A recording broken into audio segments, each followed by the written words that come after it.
What's up? It's your self-proclaimed cinema shogun here, and the radicalized domestic terrorist Darrel Brooks, also known as the man who intentionally plowed his SUV through a crowd of people at a Christmas parade in what might possibly be a racially motivated hate crime, appeared in court today in Waukesha, Wisconsin.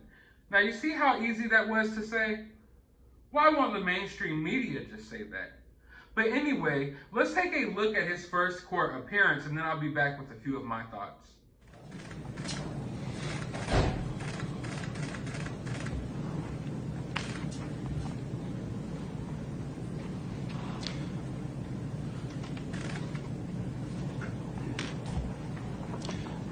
This is case number 21 CF 1848, State of Wisconsin versus Darrel Brooks. It's also currently pending in Milwaukee County case number 21 CF 4596. That has a date of offense of November 2, 2021. The allegations in that case, Your Honor, are that he struck the mother of his child in the face with a closed fist. Then as she was walking away from him, he intentionally ran her over with his vehicle. The vehicle in that matter described as what's believed to be the same maroon 2010 Ford Escape used in the allegations in this case. I wish to notify the court, sadly, that today we learned of another death of a child related to this case. We do expect a 6th count for first-degree intentional homicide to be issued or added, to this case. I can advise the court that I am aware, I've been made aware through investigators that there are other individuals in critical condition. I think we've remarked on the number of actual injured parties in our complaint. It exceeds 60 people. There's a number of other charges that we are reviewing and considering, but certainly, at the very least, we do intend to file a 6th count of intentional homicide. The nature of this offense is shocking.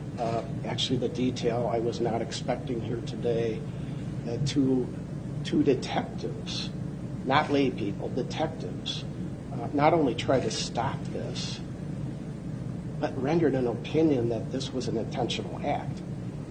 You're presumed innocent, sir, but that's what the allegations are.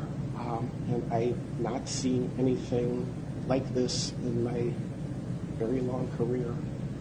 So I have no problem. I just, with that bail, it's extraordinarily high, but it's an extraordinarily big case. It's an extraordinarily serious case with an extraordinary history of this gentleman, of fleeing, of hurting people, of not following court orders, not following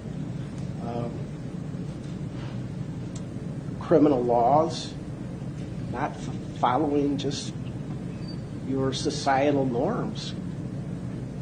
So I know that that's extraordinarily high bail. It's warranted here, and I am setting cash bail in the amount of $5 million. And with that, we're going to select a preliminary.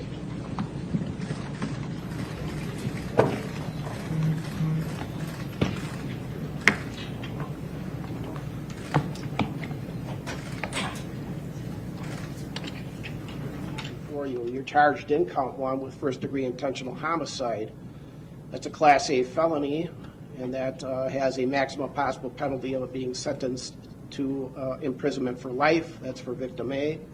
Count 2, first-degree intentional homicide regarding victim B, is a Class A felony. Again, the maximum possible sentence is a sentence to imprisonment for life.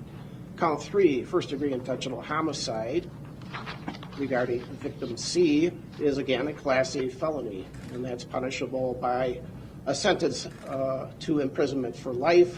Count 4, first-degree intentional homicide regarding victim D, again is a Class A felony, that's punishable by a sentence to imprisonment for life. Lastly, count 5, first-degree intentional homicide regarding victim E is a Class A felony, that is punishable by a sentence to imprisonment for life. As those are felonies, you're entitled to have counsel. You're entitled to have also a preliminary hearing. And I, again, have found probable cause to each of the Well, 5. for one, I kind of find it weird that she's sitting here patting this guy on the back and rubbing him, like trying to console him. Like, geez, man, I would not want to be in that position. I wouldn't want to be anywhere near this guy. And if I was, I don't think I would just be able to react calmly. For the life of me, like, I don't see how some of these people just sit by in court when these scumbags come in there and just not want to just punch him in the face, you know?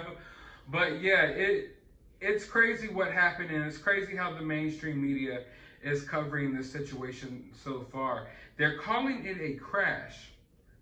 They're calling it a crash. You can go online right now, and most of the mainstream media articles are calling this a crash. No, this wasn't a crash. An SUV didn't crash into a crowd of people. No, a domestic terrorist with ties to several different groups, organizations, if you will, in America, decided intentionally to plow his car through a crowd of people at a Christmas parade. Now, I said earlier that it appears this may be racially motivated. Now, I didn't just say that because the color of his skin and the color of the victim's skin. I say that because the guy literally has social media posts saying that he wants to hurt white people, and he's constantly talking about how he doesn't like white people and different things like that. So I'm not just saying, oh, this appears to be racially motivated because the color of the people involved. I'm saying that because the dude is literally on his Facebook saying that he wants to hurt white people and knock old white people out. Now, it's weird that he's right here on Facebook saying he wants to knock old white people out, and then he plows his truck through a crowd of dancing grannies. I mean, it's not too hard to put 2 and 2 together here to connect the dots. I mean, come on, people. If it was the other way around, if a white person did this or a Asian person did this, it doesn't matter what the race of the people who did it and what the race of the victims were. I would call it like it is.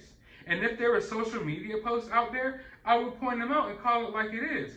And there are social media posts out there of this guy hating white people, and here he is crashing his car through a crowd of them at a Christmas parade.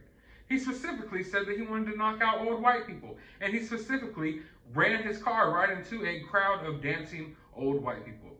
And that's just the reality of it, folks. I could sugarcoat it in order to make people feel a little bit better. I could try to simmer it down a little bit to make sure it's not offensive to those who are easily triggered. But I mean, we're all adults here.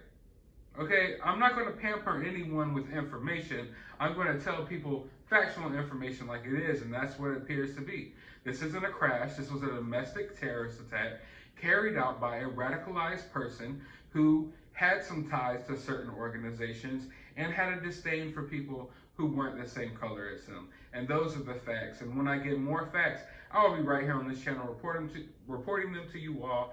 And you might want to hit that notification bell because I got some more updates about this case coming soon.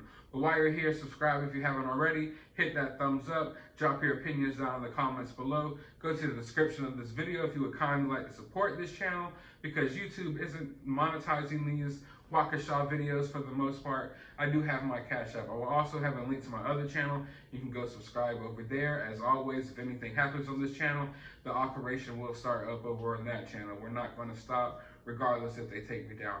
Also, I have a Twitter account. You can follow me over there as well. But as always, find some time out of your day to go watch a movie.